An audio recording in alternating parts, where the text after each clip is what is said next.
Yo, what's up? I'm here on the beautiful island of Santorini here in Greece right now, in the gorgeous city of Fira, here today to talk about personal responsibility, accountability, and how to improve that from wherever you're at to live the more emotional reality that you want to live. Basically, how to become your own superhero, because my personal belief is that personal responsibility and being able to take that accountability is, in a way, a superpower, especially in today's world, which is why I want to bring this up. I feel like a lot of people, especially my own peers, are not doing that. Number one is ask yourself, in any situation, this could be good or bad, is in what ways did I contribute to the situation that I'm in? It could be you did really well on a test. Obviously, good things have happened and you contributed yourself, contributed to doing well on the test. Maybe somebody broke up with you. It takes two to tango. There's a reason. Now, we'll get to this next part. That may not be your fault, but we'll get to that. It's a car accident. Obviously, it takes two to tango. If you take two objects, you take one object that's floating in space, it can't collide with another object unless that other object exists. So that's something to think about too. It takes two objects or two things to interact. In what ways, what things did you do to get yourself in that situation? For example, for the test, it's not the reason why you did well in the test, but for starters, one of the contributing factors is that you showed up. That's number one. Another one is say you're in a tough relationship or something like that, and one of those could be you went into one. Maybe you went into one that was too early. Maybe that's something that you have to assess in yourself. I can't say that for you. But there's all sorts of things. It takes two to tango. You can't just have problems.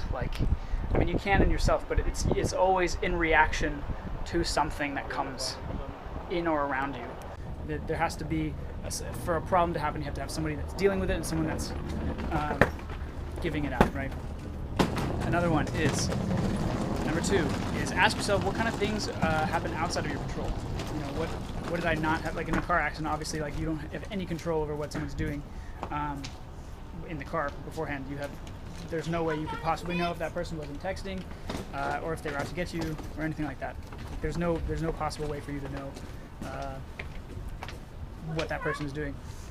Same thing in the relationship case. If you're in a rough breakup or whatever, you have no idea if that person wasn't talking to somebody already. You have no idea. There's no way to do that. It's not something in your control. It's not something you can possibly deal with and know. So there's that.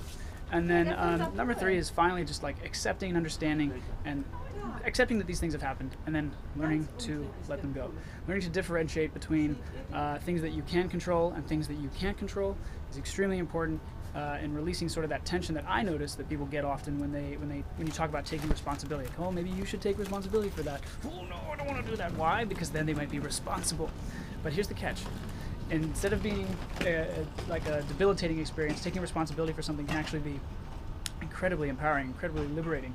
Because it's only when you understand that, again, it takes two to tango for anything. And I'm not saying that if something bad has happened to you that's your fault, but I'm saying that there are things that you did do to get to that. There's no way you can't have not done that. And even if it's, I got out of my house today, that's a reason. It's not a good reason. It's not the reason why, say, you got hit by a car today, but it is a contributing factor, and it can't not be, because in the event that you were in an accident, you got in one. That would just be one. Or in the event that you went out to a dance thing and you met somebody you really liked, and then that person broke your heart or whatever. It's that's a contributing factor would be that you were there. But as I was saying, it's actually really empowering and liberating to know that you can take that responsibility, and from there, only when you understand and accept this, can you course correct.